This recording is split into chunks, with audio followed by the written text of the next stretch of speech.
오늘 말씀은 우리 믿음의 확고한 그 기초가 되는 아주 중요한 말씀이라고 제가 믿습니다. 이 기초가 세워지지 않으면 어떤 사람이 기초를 제대로 세우지 않으면 건물을 아무리 높이 세웠다 할지라도 언젠가 그것이 무너져 버리고 맙니다. 그런 것처럼 우리 믿음의 기초가 이 구원과 죄사함과 구원받은 증거, 이것이 확실하지 아니하면 우리의 믿음이 언제 파손될지 몰라요. 배가 항해를 하다가 배가 파손되면 끝나는 거예요. 더 이상 항해를 할 수 없어요. 믿음이 파손이 되면 더 이상 천국의 소망을 가지고 믿음으로 살 수가 없어요. 그래서 오늘의 말씀은 아주 기초가 되는 것이지만 또한 굉장히 중요한 말씀입니다. 그래서 어떤 사람의 고백을 우리 한번 들어보기를 원합니다. 왜냐하면 그 내용이 정말 심각하고 또 이 내용이 그 사람의 문제만이 아니라 우리 교회 안에 있는 우리들의 문제도 되지 않을까라는 생각이 들어서 그렇습니다. 그래서 그 사람의 이야기를 한번 들어보기를 할게요. 그 사람은 평생 동안 교회를 다녔다고 했습니다. 그런데 아직 죄사함과 이 구원의 확신이 없다라고 하는 것입니다. 보통 교회에서 가르치는 것처럼 한번 죄사함 받고 거듭나고 구원받으면 이 구원을 잃어버리지 않고 영원한 구원이다라고 그렇게 교회에서 가르치지만 내 자기 양심이 이것을 거부한다는 거예요. 자기가 여전히 죄를 짓고 여전히 방탕하고 술 마시고 음란하고 이기적이고 자기중심적이고 교만한 죄를 성질내고 이렇게 죄를 여전히 짓고 있는데 구원받았다? 그것도 자기 양심이 허락이 안 된다라는 것이에요. 여러분 양심은 어떠십니까? 이런 죄 가운데 있으면서도 내가 과연 죄사함을 받았다? 구원받았다라고 여러분 구원의 확신을 가지실 수 있는지요?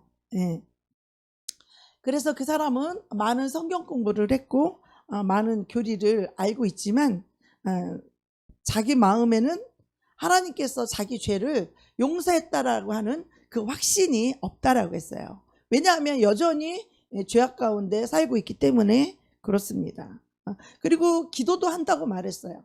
기도도 하고 성경 공부도 하고 그리고 이제는 자기가 살 날이 몇 년 남지도 않은 것 같다고 했습니다.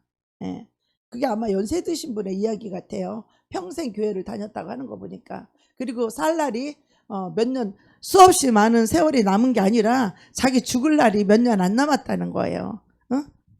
그런데 자기가 지옥 갈까 봐 두렵다는 거예요. 교회를 다니고 평생 예수를 믿었고 평생 예수를 다녔는데도 자기가 지옥에 갈까 봐 두렵다는 이런 고백입니다.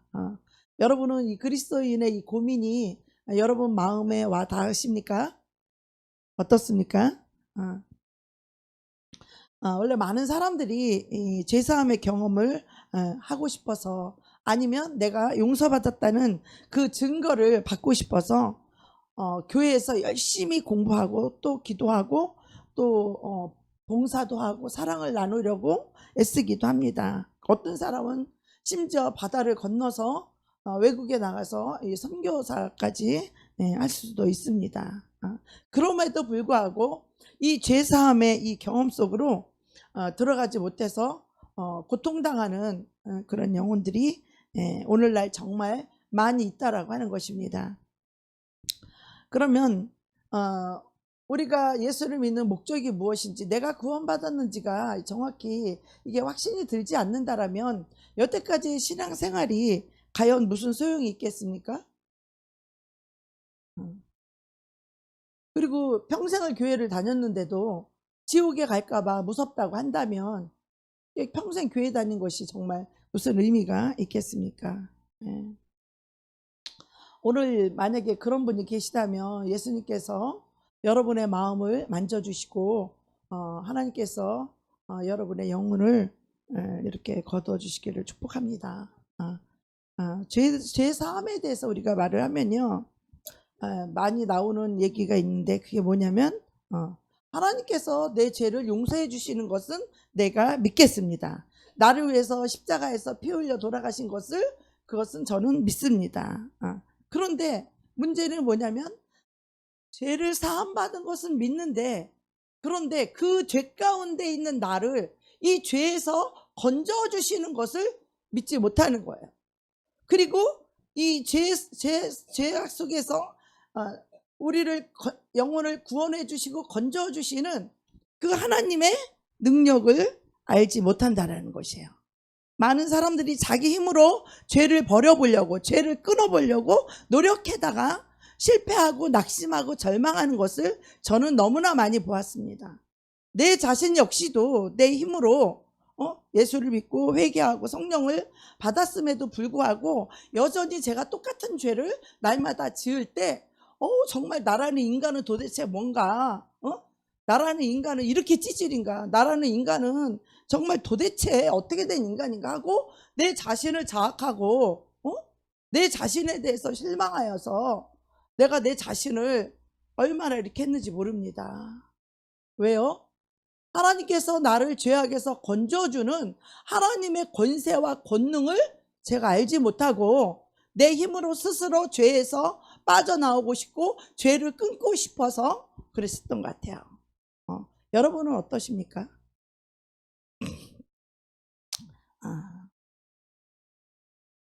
우리가 우리 주님이 우리를 죄에서 건져해 주시는 이런 권세와 권능을 모른다면 우리의 죄사함 받은 신앙생활이 너무나 그것은 허망한 것이에요.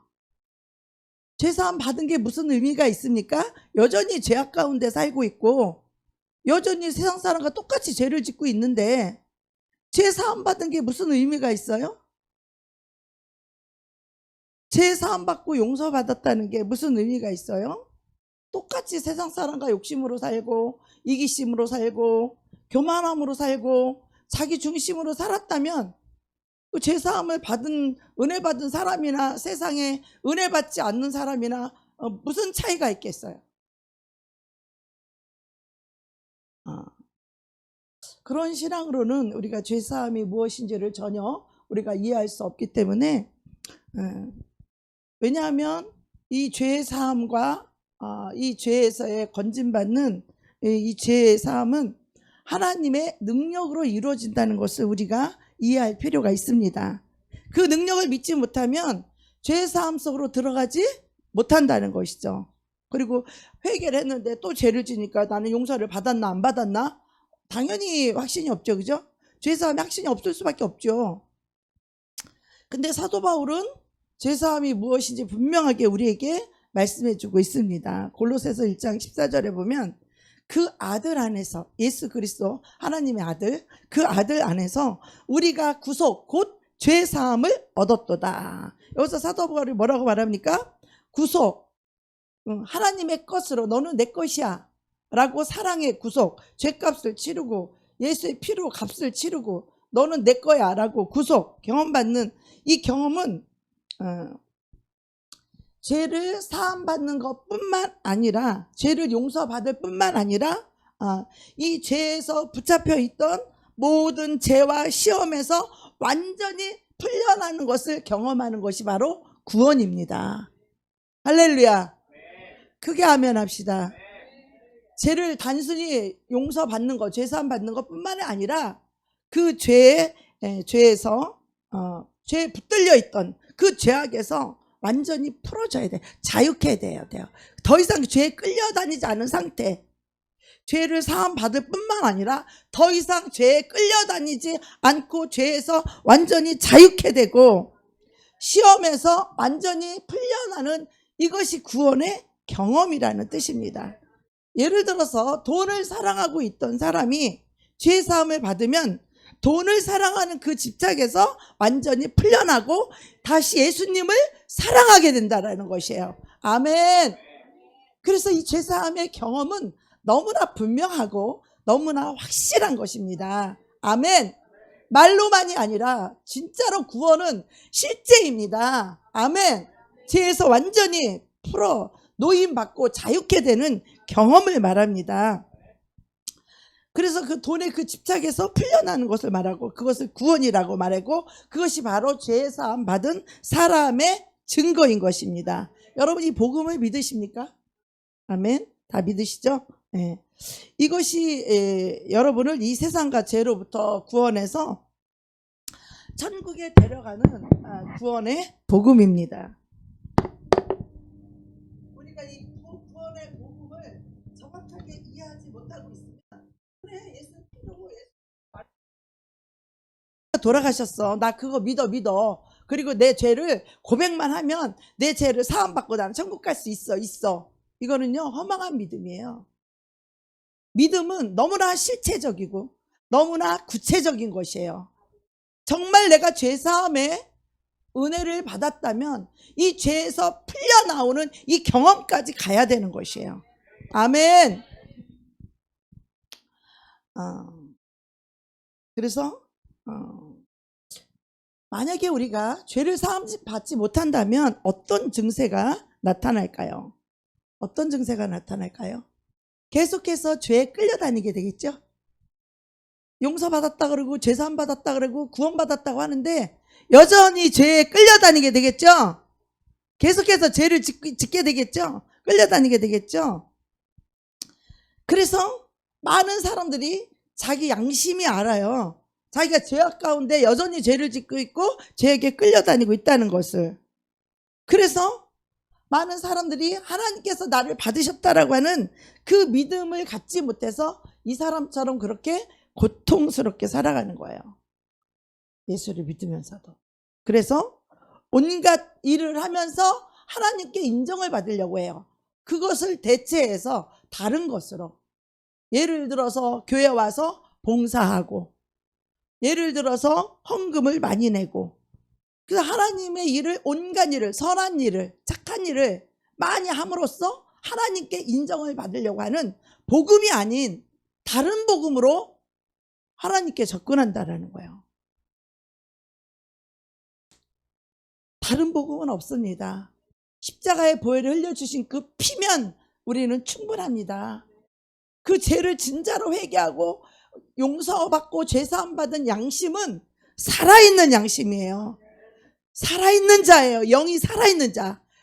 죄사함을 못 받고 그냥 죄악 가운데 사는 자들은 영혼이 죽은 자. 죄의 삭은 사망이라 사망 가운데 살다 지옥에 가지만 구원받은 우리는, 하나님의 자녀가 된 우리는 양심이 살아있어야 된다는 거예요. 죄를 끊을 줄 알아야 된다는 거예요. 우리는 세상의 빛과 소금이기 때문에 죄인들에게 이 죄가, 자기 자신 속에 죄가 드러난 것이 부끄럽도록 우리는 그 빛을 비추는 빛의 사자들이에요.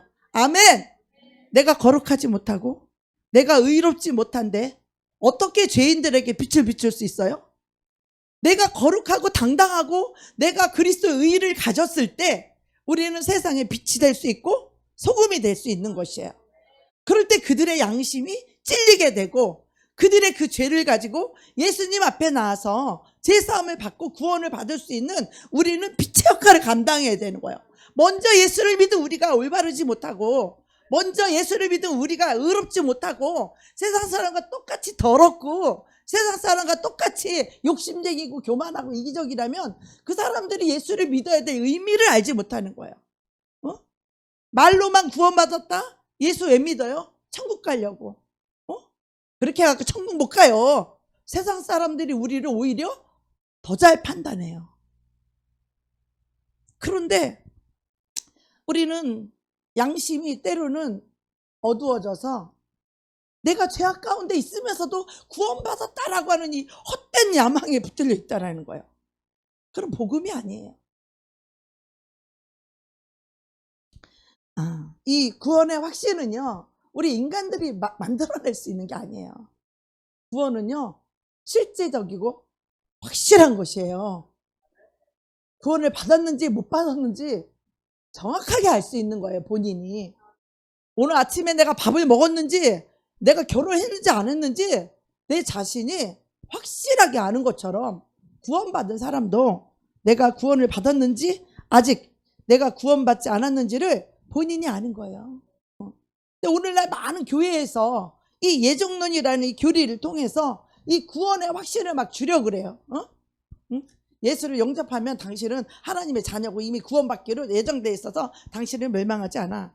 또 어떤 사람은, 어떤 교단의 교리는 이 죄가 한번 사함받으면 영원히 사함받는다는 이 단번에 속죄는 구원파 같은 이런 교리를 통해서 이 구원을 주려고 하지만 우리의 양심은 여전히 고통을 받고 있는 거예요. 왜?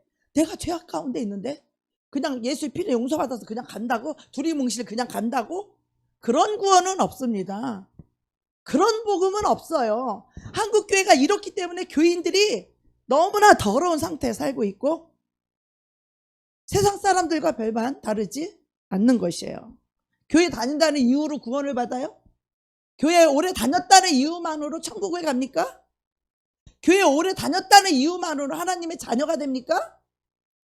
그렇지 않습니다.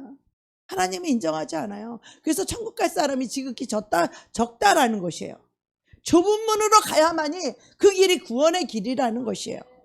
넓고 큰 길은 멸망받는 길이라고 성경에 기록되어 있어요. 그런데 너무나 많은 사람들이 넓은 길을 가고 있으면서 자기는 구원받았다고, 자기는 천국 갈 거라고 오해하고 있다는 것이죠.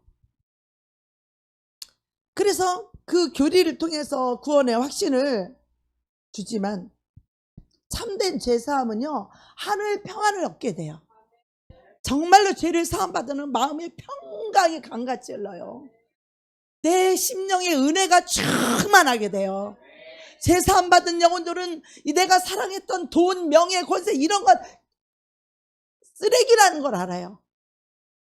그리고 주님 하늘 영광이 얼마나 보배롭고 얼마나 가치 있다라는 주님의 사랑만이 나에게 영원한 행복을 주신다는 것을 그러한 영혼들은 다 알아요. 정말로 죄 사함 받은 영혼들은 그 영이 알아요. 그래서 더 이상 나의 노력이나 이 세상의 것으로 자기 영혼을 만족되지도 않아요. 순간의 기쁨은 될 수 있지 모르지만 하늘 평안을 얻을 수는 없다라는 거야. 이 세상의 것으로 자기의 노력으로 이 하늘의 평안을 얻을 수는 없다라는 것이야. 오직 죄사함의 은혜를 통하여서 하늘 평안을 얻을 때 마음의 만족과 평강과 기쁨과 행복이 충만하게 되는 것이에요. 돈이 없어도, 명예가 없어도, 권력이 없어도 하나님의 사랑을 받는 하나님의 자녀들은 기쁘고 행복한 것이 정상이에요. 걱정, 근심할 필요가 없어요. 염려, 두려움, 불안, 이 모든 어둠에서 하나님이 우리를 자유케 하시는 거예요. 실제로 자유케 되는 것이 구원이에요. 아멘. 여전히 예수를 믿는데 걱정이 많고 근심이 많고 불안이 많고 두려움이 있고 불행하다면 그 사람 아직 죄사함을 받아야 되는 사람이에요. 자기 죄악을 가지고 우리 십자가 앞에 나아가서 내가 더 깨끗하게 의롭게 나의 심령이 정결하도록 거룩해지도록 하늘 평안이 임하도록 우리는 회개함으로 주님 앞에 나가야 될 줄로 믿습니다. 아멘. 우리가 이런 죄사함을 경험하지 못하면요, 우리는 세상의 위선자로 살아갑니다. 사랑이 있는 척, 믿음이 있는 척. 아니 나도 하나님 평안을 못 누리는데 누구에게 평안을 줄 것이며, 내가 행복하지 않은데 누구 보고 예수 믿으면 행복한다고 말할 것이며, 나도 지금 천국을 못 가게 생겼는데 누구 보고 예수 믿으면 천국 간다고 말할 수 있겠어요. 그것은 하늘 평안을 얻은 자, 죄사함의 은혜를 입은 자, 하나님의 성령을 받은 자는 누구 앞에서 어떤 죄인에게도 우리는 사랑으로 권면할 수 있어요. 정죄와 비판이 아닌 사랑으로 권면할 수 있는 것입니다. 예.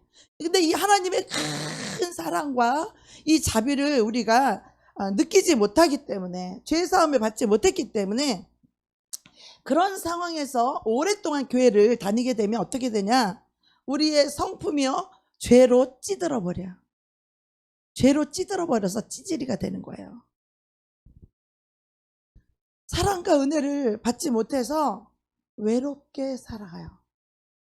죄사함의 은혜를 받게 되면 살아계신 성령님 하나님의 음성이 들리고 계시가 있고 임재가 있고 기름 부음이 있고 그분의 사랑이 느껴지고 살아있는 사랑과의 관계보다 더 확실하고 명확하게 하나님의 사랑이 느껴지는 거예요. 그런데 이런 사랑과 은혜가 임하지 않으니까 죄사함을 받지 못하니까 외롭게 살아가요. 외로워요. 부모 없는 고아처럼 외롭게 살아가요. 그래서 성품이 삐뚤어지고 성품이 고약해지고 성품이 고집이 세고 하나님의 은혜와 사랑을 받는 심령은 고집을 부릴 수가 없어요. 상대가 말하면 져줘요. 바보처럼. 왜? 죄사함의 은혜를 입은 자는 그 사람에게 죄를 가지고 뭐라고 할 수가 없죠. 그를 용서해줘야 되고 사랑해줘야 되고 그를 긍휼히 여겨줘야 되고 그를 불쌍히 여겨줘야 되는 주님의 마음이 오기 때문이죠. 이 은혜가 없으면 죄인을 볼 때마다 정죄하기 바쁘고 비판하기 바쁘고 미워하기 바빠요. 성질내고 꼬라지 내기 바빠. 거기에 무슨 하늘 은혜가 있어. 거기에 무슨 예수의 피가 있고 죄사함이 있고 거기에 무슨 은혜가 있고 하나님의 사랑이 있겠습니까? 죄를 지은 자들도 우리가 불쌍히 여기는 긍휼히 여기는 그 사랑으로 품어주고 이해해주고 용서해주고 그를 위해 기도해주고 기다려줄 수 있는 하나님의 은혜와 사랑은 죄사함 받은 자에게만 임하는 것입니다. 아멘. 오늘은 정말 이런 고독 속에서 자기 혼자의 힘으로 살아가는 이런 불쌍한 영혼이 되지 말고 정말 하나님의 자녀의 권세, 이 권세를 가지고 살아갈 수 있는 저와 여러분이 되기를 축복합니다. 네. 정말 오늘은 여러분이 여러분 자신을 정말 자신에 대해서 정말 정직한 마음으로 우리 자신을 하나님 앞에 정직하게 이렇게 내려놓고 이 말씀 앞에 서야 됩니다. 네. 여러분들이 좋은 교육을 받아서 우리가 윤리적이고 예의가 있는 것처럼 보일 수 있습니다. 그러나 참된 이 죄사함의 이 경험이 여러분이 없다면 마찬가지예요. 속에 있는 거 다 끄집어내면 냄새나고 더럽고 악하고 추한 것들이에요. 아무리 겉으로 교육을 받고 인격적인 것 같아도 여러분은요 하나님께 나아가서 이 죄사함을 받기를 원하십니까? 죄사함을 받아야만 마음이 순수해지고 순결해지는 거예요. 그리고 위선에서 벗어나고 하나님의 말씀을 사모하고 하나님의 말씀대로 사는 것이 살기를 원하는 마음이 소원이 물같이 일어나게 됩니다. 하나님 뜻대로 살고 싶어요. 하나님 말씀대로 살고 싶어요. 그런 정직한 영이 들어오게 됩니다. 그래서 이 성령님의 음성에 민감하게 반응하고 성령님의 음성에 나를 부인하고 나를 내려놓고 굴복하게 되죠. 이걸 꼭 기억하셔야 됩니다. 그리스도인의 이 모든 경험은요, 이 죄의 사함을 받는 데서부터 시작되는 거예요. 신앙생활이 여기서부터 시작되는 거예요. 교회에 와서 이 죄의 사함 받는 이 은혜와 이 경험을 누림으로 그때부터 신앙생활이 시작되는 것이고, 근데 이 죄의 사함을 받을 때 하나님을 사랑하게 되는 것이에요. 주님의 은혜에 감사할 수 있는 영혼이 되는 거예요. 그럴 때 교회 와서 하나님을 예배하고 찬양하고 하나님과 교제하며 기도하게 되는 것이고, 하나님을 사랑하니까 주님의 몸된 교회를 사랑하게 돼서 교회 와서 내가 뭐 할 게 없는가, 내가 교회를 어떻게 도울 것인가, 내가 어떻게 영혼을 구원하고 전도하는데 함께 할까, 내가 어떻게 교회 와서 도움이 될까. 여러분 이런 마음이 없다라면 여러분 아직 죄사함 받은 사람 아닙니다. 아직 성령님의 인도를 받는 사람이 아니에요. 이 경험이 없다면요 우리는 아무것도 아니에요. 우리가 봉사를 해도 뭐 선교를 한다고 해도 우리가 아무리 헌금을 많이 한다고 해도 사랑이 되지 않아요. 사랑이 되지 않아요. 결국에는 자기 의의를 쌓다가 멸망당하는 것입니다. 멸망이 뭐라 그랬어요? 영원한 지옥을 멸망이라고 표현한다고 했어요. 예수님께서는요, 도무지 회복될 수 없는 중풍병자를 고쳐주셨습니다. 왜 고쳐주셨을까요? 마가복음 9장 6절 7절 한번 볼까요? 그러나 인자가 세상에서 죄를 사하는 권능이 있는 줄을 너희로 알게 하려 하노라 하시고 중풍병자에게 말씀하시되 일어나 내 침상을 가지고 집으로 가라 하시니 그가 일어나 집으로 돌아가거늘. 중풍병자에게 내 죄 사함을 받았느니라 이러면 너무 쉽잖아요, 그죠? 그냥 아싸라잖아. 근데 중풍병자한테 뭐라 그래요? 내 침상을 들고 집으로 가라.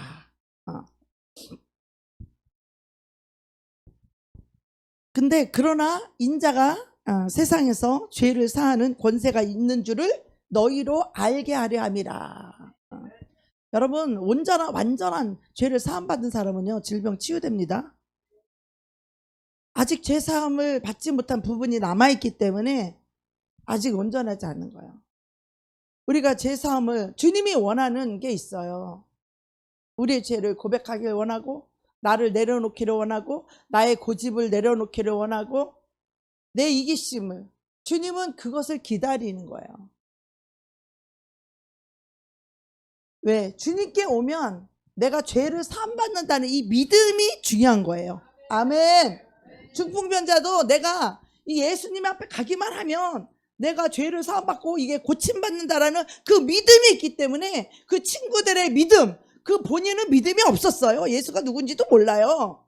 그런데 그 사람의 친구들의 그 믿음으로 4명이서 이 중풍병자 하나를 떼어가지고 예수님 발 앞에 천장을 뚫고 내려놓는 이 역사는 예수님 앞에 이 환자를 데리고 가기만 하면 이 사람이 고침을 받는다라는 것을 그들은 믿었기 때문에 그 4명이 중풍병자를 메고 예수님 앞에 나아간 것이에요. 근데 예수님은 그 제사하는 권세를 바로 보여주기 위해서 중풍병자를 고치셨다고 하면서 인자가 세상에서 죄를 사하는 권세가 있는 줄을 거기 모인 모두 너희로 알게 하려 함이라. 그리고 중풍병자에게 말씀하시기를 일어나 네 침상을 가지고 집으로 가라 하시니 그가 일어나 집으로 돌아가거늘. 주 예수께서 뭐라고 말씀하십니까? 나는 죄를 사하는 권세가 있다. 이 말씀은 물론 죄를 용서하는 자격이 있다, 능력과 권세가 있다 이런 뜻이죠. 그러나 거기서 끝나는 게 아니라 그것보다 훨씬 더 중요한 것이 있는데, 실제적인 그 의미가 있는데, 그게 뭐냐면 그것은 우리가 회개할 때 예수님께서 저와 여러분의 이 속에서 권세를 갖고 성령님이 권세와 권능을 갖고 우리 안에 임하셔서 우리 속에 있는 죄를 싹 몰아낸다는 거예요. 할렐루야. 성령님이 부활하신 하나님의 영, 성령, 하나님의 영이 우리 안에 들어오실 때 죄 사함의 권세뿐만 아니라 죄를 완전히 싹 몰아낼 수 있는 권능을 가지고 우리 안에 들어오신다는 사실이에요. 그래서 이렇게 말하죠. 너희의 죄가 주홍같이 붉을지라도 양털처럼 희게 될 것이요, 너희 죄가 동에서 서가 먼 것 같이 너희 죄가 완전히 도말할 것이요. 도말한다는 것은 완전히 죄를 쫓아낸다는 거예요. 이 마귀와 귀신은 이 죄를 짓는 이 죄는 죄를 인격화하면 마귀 귀신이잖아요. 근데 이것들도 인격이 있어요. 우리 안에 사는 인격, 우리의 자존심 높이는 이 인격, 돈을 사랑하는 인격, 이기심인 인격, 교만한 인격, 이 귀신들은 우리 안에 이러한 인격들을 죄의 인격을 가지고 우리 안에 들어와서 살고 있다는 거예요. 그런데 성령님이 우리 안에 임하시면, 죄를 사함받은 자에게 성령의 권능이 임하시면 이 성령의 권능으로 죄를 몰아낸다라는 거예요. 죄를 도말한다는 거예요. 우리 속에 있는 귀신을 쫓아낸다는 거예요. 더 이상 죄악에 끌려다니지 않도록 죄악을 몰아낸다는 것이에요. 거기까지 가야 되는데 우리는 그냥 나 혼자 하나님한테 잘못했어요, 용서해 주세요, 그냥 이거 하나를 끝나. 이 심령에 다윗이 회개할 때 보면 이 심령에 통회하는 심령을 가졌다는 거예요. 여러분 통회하는 심령이 어떤 건지 아십니까? 바닥을 치는 거예요. 이 속이 완전히 뒤집어 우락가요. 완전히 뒤집어 까지는 거예요. 완전히 마음이 완전히 바뀌는 걸 말해요. 회개란 그냥 입으로 말 몇 마디가 아니라 정말 나의 심령에서부터 이 죄가 싫고 이 죄를 버리고 싶고 이 죄가 밉고 더 이상 이 죄와 동거하고 싶지 않고 더 이상 이 죄와 함께 살고 싶지 않고 더 이상 이 죄와 짝하기 싫어서 이 죄를 미워하고 저주하고 완전히 몰아내는 이 심령, 이 통회하는 마음, 그런 자를 주님은 그의 죄를 사해 주시는 거예요. 할렐루야. 그런 심령의 죄를 사해 주셔서 성령이 이 죄를 이기신 부활 생명이 죄의 사망, 죄의 삭은 사망인데 사망의 무덤을 깨트리고 부활하신 그 사망을 이길 수 있는 이 생명의 부활 생명의 권능을 가지고 성령님이 우리 하나님이 우리 안에 들어오신다는 거예요. 예수 그리스도의 영이 들어와서 우리 안에 있는 죄를 몰아낸다는 거예요. 더 이상 죄가 우리를 주관하지 못하도록 우리가 은혜를 가지고 살 수 있도록 성령님께 굴복하고 하나님 말씀에 항복하면서 성령님과 함께 동행하는 삶을 살게 된다라는 거예요. 요한일서 1장 9절에 보면은 만일 우리가 우리 죄를 자백하면 그는 미쁘시고 의로우사 우리 죄를 사하시며 우리를 모든 불의에서 깨끗하게 하실 것이요, 이렇게 말해요. 여기서의 자백이란 그냥 영혼 없이 요 심령의 마음에 그거 없이 애통함 없이 죄에 대한 애통함 없이 죄 때문에 이 고통 없이 그냥 입으로만 말하는 걸 자백이라고 하잖아요. 여기서 말하는 자백이란 만일 우리가 우리 죄를 자백하면 믿으시고 믿을만하시고 그분은 의로우신 분이기 때문에 우리 죄를 사하시는데 어떤 자의 죄를 사하느냐? 이 통회하는 마음, 완전히 이 심령의 죄로 인하여 애통하는 심령. 이 죄라는 거는 하나님과 죄는 원수관계예요. 빛과 어둠이에요. 사망과 생명이에요. 완전히 다른 거예요. 극과 극이에요. 하나님과 죄는 서로 원수예요. 빛과 어둠의 차이예요. 깨끗함과 더러움의 차이예요. 그렇기 때문에 우리가 죄를 자백할 때 하나님 내가 이런 죄를 져서 죄송해요, 잘못했어요, 용서해 주세요, 끝? 거기에 무슨 죄사함이 있겠어요? 이 죄가 얼마나 악하고 더러운 것이고 이 죄가 내 영혼을 사망 가운데 끌고 다니며 고통과 질병과 저주를 주다가 영원한 멸망으로 이끌고 가는 이 죄악이라는 것을 우리 내 영혼이 자각할 수 있다면 우리는 죄를 그렇게 쉽게 말하지 못할 거예요. 하나님 앞에서. 이 죄가 내 영혼을 죽이며 이 죄가 나를 영원한 멸망으로 이끄는 것이라면 이 죄를 얼마나 통회하며 이 죄를 얼마나 애통해하며 하나님 앞에 고백을 하겠어요. 다시는 죄를 짓고 싶지 않아서. 할렐루야. 하나님이 예수께서 가늠한 여인을 모두가 돌로 치려고 다 돌을 들고 서 있을 때 예수님 말씀하시죠. 너희 중에 죄 없는 자가 먼저 저 여인을 돌로 치라. 근데 그들은 다 돌을 놓고 다 도망갔어요. 왜요? 그들 안에도 말만 안 하고 들키지만 안 했지 마음속에는 똑같은 죄를 갖고 있었거든요. 그래서 예수님의 그 말씀이 찔려서 돌을 다 놓고 다 도망간 거예요. 우리가 양심이 하나님 앞에 내 죄악이 얼마나 악하고 나를 멸망시키고 내 영혼이 지옥에 갈 수밖에 없는 이 죄악이라는 것을 여러분들이 이거를 통한히 여겨야 돼요. 할렐루야. 이 죄를 아주 더러운 정도가 아니라 이 죄는 나를 죽이고 멸망시키는 아주 저주스러운 것이라는 것을 여러분이 이거를 깨달으셔야 돼요. 그래야만이 죄를 소홀히 여기지 않고 죄를 우습게 여기지 않고 죄를 쉽게 여기지 않고 이 죄를 버리기 위해서 정말 통회하고 애통하는 마음을 가지고 하나님 앞에 통회 자백을 할 때, 여기서의 자백은요 통회 자백이에요. 그냥 말 몇 마디 자백을 말하는 게 아니에요. 내 죄 때문에, 내 죄가 뭐예요? 자, 우리 엄마가 여기 옆에 있는데, 우리 엄마의 원수가 옆집 엄마가 있다가 쳐봐. 예를 들어서 그 원수, 우리 주님의 원수와 짝하고 있는 게 죄예요. 그게. 그러면 우리 주님이 우리를 위해서 십자가에 목숨까지 주셨는데, 그 사랑으로 피까지 흘려줬는데, 그 피를 용서받았다고 하는 내 자식이 옆집에 원수하고 남이 이제 거기서 쫙 하고 있으면 그 엄마의 마음이 얼마나 아프겠어요. 우리 주님의 마음이 그렇게 아픈 거야. 우리를 죄를 사해줘서 성령을 부어주셔서 하나님의 자녀의 권세를 줘서 우리 영혼을 구원시켜줬는데, 여전히 눈에 보이지 않는다고 해서 죄악과 짝하고 그 가운데서 한다면 우리 주님이 얼마나 마음이 아프냐 이 말이에요. 할렐루야. 오늘 조는 사람 다 귀신이 졸게하는 거예요. 정신 바짝 뜨고 들으셔야 돼요. 오늘 말씀은 굉장히 기초지만 구원받는 중요한 말씀이에요. 마귀들이 이걸 못 듣게 해서 오늘 엄청 많이 안 나왔잖아 지금. 응? 이 말씀 못 듣게 하려고 막 사람 보내고 마귀들이 지금 난리가 났어. 오늘 많이 못 나오셨잖아요. 이 말씀을 깨달으면 큰일 나거든. 큰일 나거든. 마귀들은 이걸 알아요. 우리는 몰라도 마귀는 영의 세계라 영통한단 말이에요. 다 통한단 말이에요. 텔레패시 다 통하듯이. 네. 그래서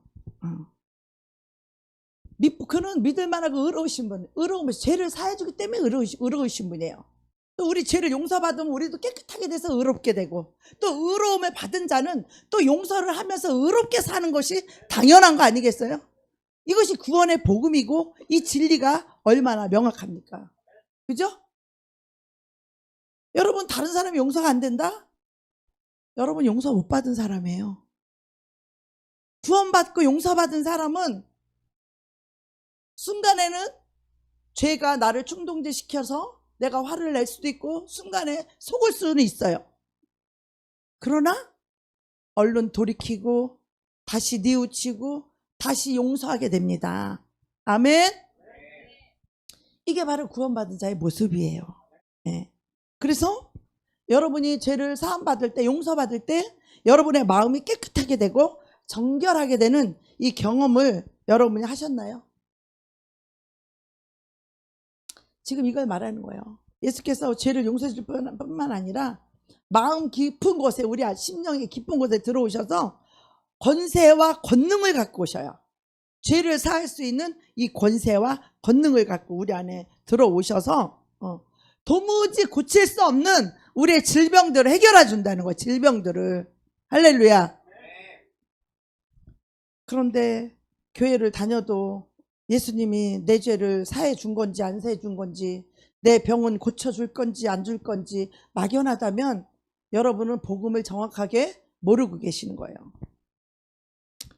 이 경험은요, 우리가 노력하고 애쓴다고 해서 이게 만들어낼 수 있는 것이 아니라, 이것은 하나님의 이 복음의 약속으로 이루어지는 것입니다. 하나님의 약속, 언약, 우리에게 그 보혈의 피를 흘려주신다는 그 약속, 그게 로마서 5장에 나와 있는데요. 좀 이따가 읽어드리겠습니다. 네. 여러분의 믿음대로 여러분의 삶이 그렇게 이루어지는 거예요.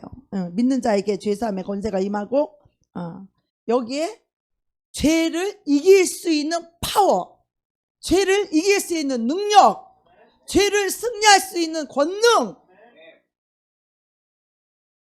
이것을 얻으셔야 돼요.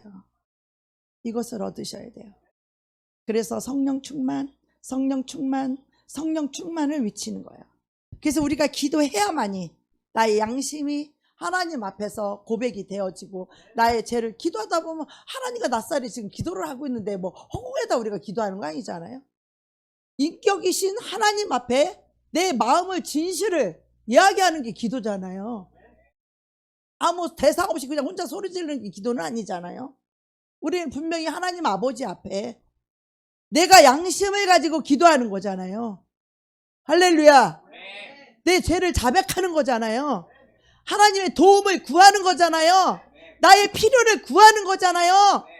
나에게 물질이 필요해요. 나에게 아내가 필요해요. 남편이 필요해요. 나에게 직장이 필요해요. 하나님의 도움을 구하는 거잖아요. 그분은 살아계셔서, 그분은 인격이 있으셔서 모든 것을 하실 수 있는 능력의 전능자 하나님이 바로 우리 아버지십니다. 여러분의 작은 신음에도 듣고 계셔요. 작은 신음도 듣고 계시지만 우리의 심령이 어떠한 거를 살피시는 분이에요. 우리의 심령을 감찰하시는 분이에요. 감찰이라는 건 우리의 심령을 꿰뚫어 보신다, 이런 뜻이에요. 우리의 심장과 폐부를 살피신다, 이 말이에요. 우리의 마음이 어떠한가, 너가 정말 죄를 싫어하고 너 그 죄와 짝했던 걸 버리고 너 나와 하나 되기를 원하니? 우리 주님은 우리의 마음을 살피시는 거예요. 우리의 심장과 폐부를 살피시는 그런 하나님이에요. 예. 그래서 이 성령님이 정말로 죄를 버리기를 원하는 그 심령에 성령님, 우리 그 영혼 속에 성령님의 그 권능과 권세를 가지고 우리 안에 들어오셔서 죄를 이길 수 있는 힘을 주시는 거예요. 할렐루야! 죄를 이길 수 있는 은혜를 주시는 거예요. 왜? 죄보다 우리 예수님이 더 좋거든. 왜? 죄보다 하나님이 주시는 사랑이 더 행복하거든. 돈이 주는 거, 세상이 주는 세상 영광, 명예, 권세보다도 우리 주님이 주시는 영원한 영광, 하늘 영광을 하나님이 주시는 거거든. 사람들이 죄를 범함에 하나님의 영광에 이르지 못하더니, 로마서에 그렇게 말하고 있죠.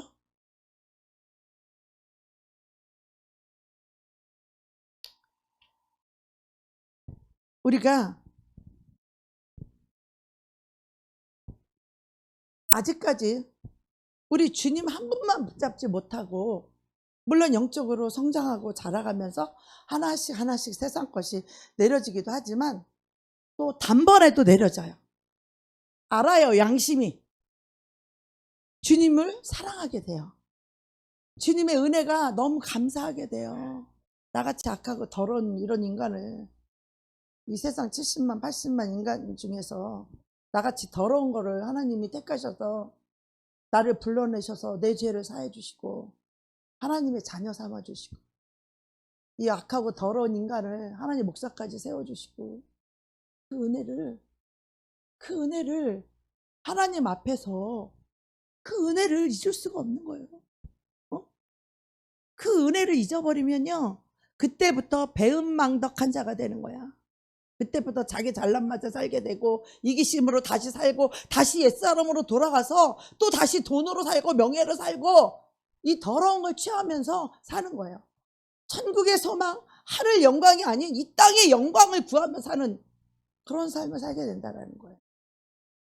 이 은혜를 잊어버리면 그렇게 배은망덕한 자가 되어서 예수님을 나타내는 빛과 소금이 아니라 세상에 종노릇하고 마귀에게 종노릇하고 죄에게 종노릇하는 그런 사람으로 전락한다. 그래서 교회가 욕을 먹는 거예요. 그래서 교회가 욕을 먹는 거예요. 그래서 우리가 성령님이 우리 안에 들어오실 때 우리가 성령님에 순종하게 되면 그분이 진리로 우리 가운데 진리를 가지고 우리와 마음이 합하여서 그분의 능력으로 살아가게 되는 거예요. 우리가 주님과 마음이 합한다. 하나님과 마음이 합한 자 다윗 있죠. 이것은 우리 마음이 하나님의 마음과 맞아가지고 하나가 된 게 아니에요. 그분의 은혜가 부어졌기 때문에, 이 죄사함의 은혜가 들어왔기 때문에 그 은혜가 다 감지도 없지 한 거야. 나같이 더러운 년을 나를 구원해 주시고 죄사함 주신 이 하나님의 사랑이 너무 크기 때문에 어찌하든지 하나님 말씀대로 순종하며 거룩한 삶을 살고 하나님을 기쁘시게 하는 삶을 살고 싶은 거지. 진짜로 죄를 사함받았다면 그렇지 않겠어요? 그게 진짜 아니겠어요? 그러니까 하나님의 말씀이라면 나를 십자가에 못 박고 나를 내려놓고 그 말씀 앞에 항복하고 그 말씀 앞에 복종하면서 순종하면서 갈 수 있는 거예요. 그래서 아버지가 이렇게 말해, 예수님이 이렇게 말해요. 너희가 나로 말미암지 않고는 아버지께로 올 자가 없느니라. 아버지는 말씀이라고 하는 이 형태로 계셔요. 말씀. 이 하나님의 성경 말씀은 아버지의 말씀, 진리의 말씀이에요. 영원히 변치 않는 진리의 말씀이에요. 이 말씀으로 가는 자, 이 말씀 앞에 항복할 수 있는 자, 이 말씀 앞에 굴복할 수 있는 자가 어떤 자냐? 너가 나로 말미암자고는 이 아버지께 말씀을 올 자가 없다는 거예요. 바로 예수 그리스도의 십자가의 그 은혜의 죄사함을 받은 자만이 하나님 말씀에 순종할 수 있다라는 거예요. 복종할 수 있다라는 거예요. 죽기까지 순종하고 굴복할 수 있다라는 거예요. 누가? 죄사함 받은 자. 그래서 보혈을 지나 하나님 품으로, 보혈을 지나 아버지 품으로, 예수님의 보혈의 죄사함을, 은혜를 입은 자가 아버지 품, 말씀의 품으로 삶을 살 수 있는 거예요. 이 은혜를 받지 않은 자에게는 아무리 아버지의 말씀을 말하고, 아무리 진리를 말하고, 아무리 하나님의 말씀을 말해도 그들은 기분 나빠. 자기를 위해주는 말, 자기를 사랑해주는 말, 축복해주는 말, 이것만 좋지 그 외에는 다 싫어. 기분 나빠. 특히 죄를 얘기하면 더 기분 나빠. 자존심 상하면 못 견뎌. 그 안에 예수님을 모시고 사는 삶이 아니라 자기를 모시고 사는, 그게 자기인 줄 착각하지만 그 자기라고 속이는 악한 영이 그 사람의 인생의 삶에 주인 행세를 하고 있다는, 주인 행세를 하고 있는 거예요. 여러분 속에 주인 행세하면서 그렇게 사는 거예요. 그래서 우리가 죄사함을 받지 못하고 죄사함이 이루어지지 않는다면 우리는 고집 부릴 수밖에 없는 거예요. 욕심 부릴 수밖에 없고, 자존심으로 버티고, 하나님의 성령의 인도를 받을 수가 없는 거예요. 왜? 내 자신이 너무너무 중요하니까. 여러분, 예수님이 어떤 분인지 아십니까? 예수님도 우리처럼 똑같은 유혹을 느꼈어요. 예수님도 우리처럼 똑같은 이 비천한 육체를 가지고 이 땅에 오셔서 예수님도 우리처럼 기도해야만 하늘로부터 능력을 받아야 십자가를 질 수 있었고 승리할 수 있었다는 것이에요. 사도 바울이 이걸 말하잖아요. 갈라디아서 4장 4절에 보면은 이렇게 말해요. 말씀 못 넣나 보네.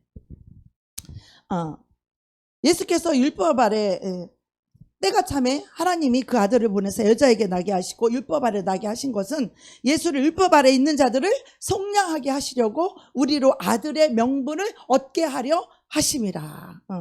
예수님이 율법 아래 태어났다는 것은 너무 놀랍지 않아요? 예수님도 죄 아래 태어났다는 거야. 이 율법이 정죄하면 정죄를 당하는 율법 아래 태어났다는 거예요. 그 율법 아래서 죄를 짓지 않는 이 성령으로 죄를 짓지 않는 이 죄를 이기고 승리하는 그 믿음으로 이 살아서 이 율법 아래 있는 우리들을, 율법으로 정죄를 당하면 우리 다 죄인으로 나타나죠. 그런 우리들을 구원하시려고 율법 아래서 나타났다는 거예요. 우리가 볼 때 예수님은 굉장히 높으신 분이고 지구하시고 능력이 많으시니까 우리처럼 죄를 다 이길 수 있는 분 아닌가 이렇게 생각할지 모르지. 예수님은 막 죽은다 살아도 살리니까 막 능력이 많은 분이다 이렇게 생각할 수 있죠. 그런데요, 예수님도 유혹과 죄를 받을 수 있다는 거예요. 그때 우리는 예수님을 생각해야 돼요. 만약에 예수님이 나와 같은 입장이라면 예수님은 어떻게 하셨을까를 늘 우리는 그 예수를 깊이 생각해야 돼요. 저 예수를 깊이 생각해야 돼요. 우리의 제사장으로 오신 그 예수를 우리가 깊이 생각해야 돼요. 예수님이라면 이때 어떻게 했을까? 나로서는 막 끓는 물에 집어넣고 막 따기 한 대 때려 속이 시원할 것 같죠? 그죠? 그런데 예수님 뭐라 그래요? 그를 위해서 기도하라는 거야. 그를 용서하고 그를 위해서, 용서가 안 되면 그를 위해서 기도하라는 거예요. 예수님도요, 우리처럼 배고픔 느끼고 바리새인들이 예수님 얼마나 야유하고 조롱하고 침 뱉고 능욕하고 시험 뽑고 홀딱 뺏기고 십자가에 못 박을 때 말할 수 없는 멸시와 천대와 능력과 그 저주를 받으셨잖아요. 누구 때문에? 바로 저와 여러분 때문에. 예수님은요, 그 제자한테 배신당하는 그 아픔, 찢어지는 아픔, 그분은 우리의 인생을 다 살으셔서 우리 인생들에게 대하여 모르는 것이 없는 분이에요. 진짜 몸으로 그분은 다 체험을 하셨기 때문에 그렇습니다. 네. 예수님께서 십자가에서 내 죄 때문에 받으셨던 그 고통과 저주와 그 하나님의 진노를 다 받아내셨잖아요. 우리같이 버러지 같고 쓰레기 같은 나를 위해서 예수님이 그 무서운 형벌을 감당하기 위해서 그분도 겟세마네 동산에서 기도를 할 수밖에 없었다라는 거예요. 기도를. 기도하지 않는 사람은요 꼭 스컹크 같대. 스컹크 알아요? 냄새 지독게 튀기는 스컹크. 이 스컹크는요 자기가 약하고 연약하기 때문에 이 큰 짐승들을 보면 잡아먹히는 거야. 어떻게 자기를 방어할 능력이 없죠. 근데 그가 할 수 있는 유일한 게 하나 딱 있는데 냄새를 지독하게 풍기는 거야. 고약한 냄새를 스컹크가 그냥 방구보다 가스보다 더 독한 냄새를 막 풍기면은 아유 똥이 뭐 무서워서 피해? 더러워서 피해지. 이런 식으로 이 짐승들이 그 냄새가 너무 지독하고 꼬약해가지고 그 스컹크 냄새 때문에 그놈을 안 잡아먹고 그냥 피해버려. 차라리 도망가버려. 안 먹고 말아. 차라리 스컹크 안 잡아먹고 말아. 그 냄새가 고약하고 독하니까. 우리가 죄사함을 받지 못하면 이렇게 스컹크처럼 살아요. 누군가가 나에게 죄를 짓거나 누군가 나를 힘들게 하면 우리 안에 있는 이 죄의 독가스를 막 풍기는 거야. 스컹크 마냥 막 이 고약한 이 냄새를 막 풍기는 거야. 악한 냄새를 막 풍기는. 왜? 자기를 보호하려고. 죄사함의 은혜를 받은 사람은 자기가 없어요. 자기가 없다고. 그런데 죄사함을 받지 못했기 때문에 자기 안에 자기가 너무 많아서 자기 살리려고 자기를 보호하려고 이놈의 스컹크 마냥 뭐가 아니 오기도 전에 뭐 저쪽에서 뭐 뿌셔락 소리만 나면 벌써 이 방구 독가스부터 뿜는 거야. 이 스컹크가. 왜? 근처에 오지 말라 이거야. 너 나 건드리지 말라 이거야. 어? 독가스를 막 품어대는 거야. 내 근처에 너 나 와서 나 잡아먹지 말라 이거. 나 힘들게 하지 말라 이거야. 우리 인생들이 그렇게 되는 거예요. 죄사함을 받지 못하면 자기가 자기를 지키고 자기가 자기를 보호하려니까 이 변명과 이 핑계의 이 독가스를 막 품어대는 거야. 나를 건드리지 말고 나를 알아달라는 거예요. 응? 누가 나를 자존심 상하게 하면 또 독가스를 막 뿜어대. 응? 내 존심을 건드리지 말고 나를 인정해주고 사랑해주고 위로해주고 나를 해달라는 거야. 그래서 이런 사람들은 어디 나만 사랑해줄 데 없나 하고 사랑받을 때만 골라서 다녀. 근데 똑같은 죄인이라 그 인간도 자기도 사랑받고 싶어. 오히려 다 자기도 사랑받고 인정받고 존경받고 싶고 칭찬받고 싶어. 모든 인생들이. 그런데 그렇게 해줄 만한 능력이 없는 거야. 자기 자신을 더 사랑하는데 어떻게 남을 사랑해. 자기를 완전히 비우고 주님을 사랑하는 자만이 다른 영혼을 사랑할 수 있고 다른 영혼을 이해할 수 있고 다른 영혼을 품을 수 있는 거예요. 다른 영혼을 축복해 줄 수 있는 거예요. 그래서 하나님이 그러시죠. 내 이웃을 내 몸과 같이 사랑하라. 그러면 내 이웃이 내 몸이야. 그럼 내 이웃이 내 몸과 같으면 내가 그 이웃을 위해서 내 일처럼 내 몸처럼 그 일을 사랑해 주는 거지. 그 사람을 사랑해 주는 거죠. 할렐루야. 내 이웃을 내 몸처럼 사랑하기는커녕 맨날 스컹크처럼 맨날 독가스나 품잖아. 맨날 독가스나 품어대고 맨날 싸움이나 하고 맨날 꼰지르고 그러잖아요. 여러분, 그래서 예수님께서 우리에게 수많은 기회와 은혜를 베푸시지만 우리의 나태함과 게으름과 음란함 속에 살았던 우리의 모습을 우리가 봐야 돼요. 예수님이 지금 나에게 무엇을 베풀어 주셨는지, 네? 내가 얼마나 뻔뻔한 모습으로 죄에 빠질 때마다 죄를 변명하면서 죄를 정당화해가면서 죄를 질 때마다 주님의 보혈이 나에게 이 퍼부어짐을, 여러분 이것을 퍼부어지기를 축복합니다. 그래서 내 속에 있는 이 교만과 나를 높이고 나를 지키려고 하고 나를 보호하는 그런 우리의 모습을 볼 수 있어야 돼요. 그래서 내가 십자가에 달리신 그리스도께 나아가서 주님, 내가 죽을 죄인입니다. 이 더러운 죄를 사해 주시옵소서.